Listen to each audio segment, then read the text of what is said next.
Assalamualaikum warahmatullahi wabarakatuh. Jumpa lagi dengan Ustazah Dina di sini. Bagaimana kabar Ananda kelas 4 hari ini?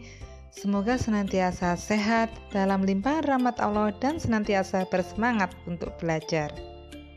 Pada muatan IPA kali ini, kita akan mempelajari tema 4, subtema 2.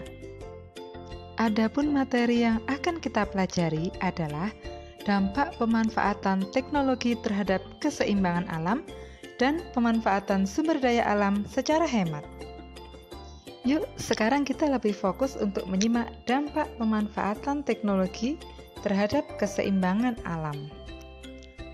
Dan seperti yang kita ketahui, kemajuan teknologi sebanding atau berbanding lurus dengan kemajuan ilmu pengetahuan alam.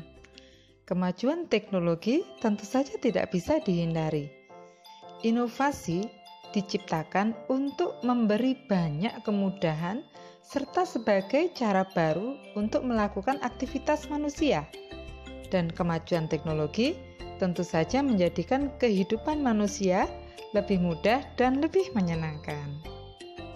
Selain dampak positif, ada pula dampak negatif dari kemajuan teknologi, antara lain kerusakan lingkungan, polusi, dan sumber daya alam yang semakin menipis. Terjadinya masalah lingkungan disebabkan oleh ketidakseimbangan penggunaan teknologi dan lingkungan hidup. Adapun upaya yang bisa dilakukan untuk menjaga keseimbangan antara kemajuan teknologi dengan lingkungan hidup, antara lain 1.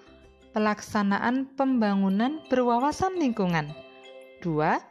Pengendalian pencemaran sektoral terhadap lingkungan. 3. Memelihara lingkungan, terutama penggunaan air tanah. 4. Mendirikan unit-unit pengolahan industri untuk mengelola limbah industri. Dan yang kelima, pemeliharaan hutan tropis sebagai paru-paru dunia. Terkait semua itu, maka diperlukan teknologi ramah lingkungan.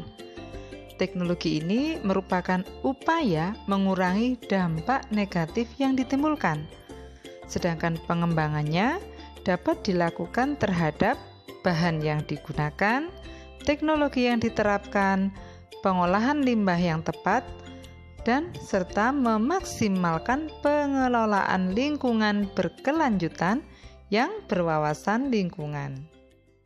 Gambaran umum tentang teknologi ramah lingkungan dapat kita lihat pada mind mapping berikut. Nah, bagaimana? Sudah paham kan Ananda semuanya? Sekarang yuk kita lanjutkan tentang pemanfaatan sumber daya alam secara hemat. Fokus!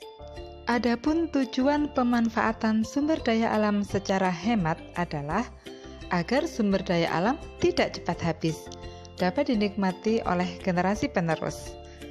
Pengelolaan dan pemanfaatan sumber daya alam harus diupayakan secara bijak dan dapat dipertanggungjawabkan tentunya. Penggunaan sumber daya alam tidak boleh merusak lingkungan, serta harus memperhatikan kelangsungan sumber daya alam tersebut. Penghematan sumber daya alam dapat kita terapkan pada kegiatan sehari-hari. Contohnya, menghemat air saat mencuci, menghemat penggunaan kertas, serta melakukan daur ulang pada barang-barang bekas. Adapun cara penggunaan sumber daya alam yang dapat dipertanggungjawabkan yaitu 1. Selektif, 2. Menjaga kelestarian, 3. Menghemat, dan 4. Memperbarui.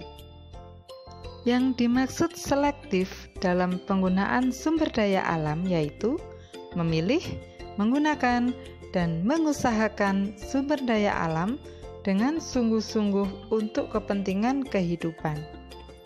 Menjaga kelestarian maksudnya untuk menggali dan mengolah sumber daya alam perlu menggunakan teknologi maju sehingga memungkinkan terpeliharanya kelestarian.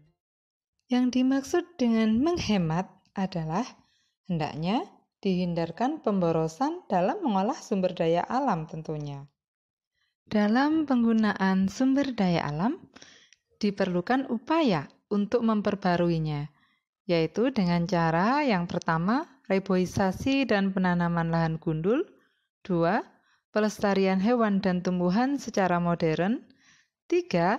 Penanaman ladang secara bergilir, dan yang keempat, pengolahan tanah pertanian dengan panca usaha tani. Wah, pengetahuan Ananda semakin bertambah nih. Yuk sekarang kita coba latihannya. Fokus ya. Yang pertama, sebutkan masing-masing 2 dampak positif dan negatif kemajuan teknologi. 2. Sebutkan 3 upaya menjaga keseimbangan antara kemajuan teknologi dengan lingkungan hidup.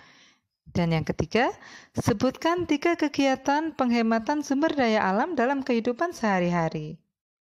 Selamat mengerjakan. Semoga Ananda semuanya senantiasa sukses dan berprestasi di dunia dan akhirat. Pertemuan kali ini Ustazah akhiri sampai sekian dulu. Sampai jumpa di pertemuan selanjutnya. Wassalamualaikum warahmatullahi wabarakatuh.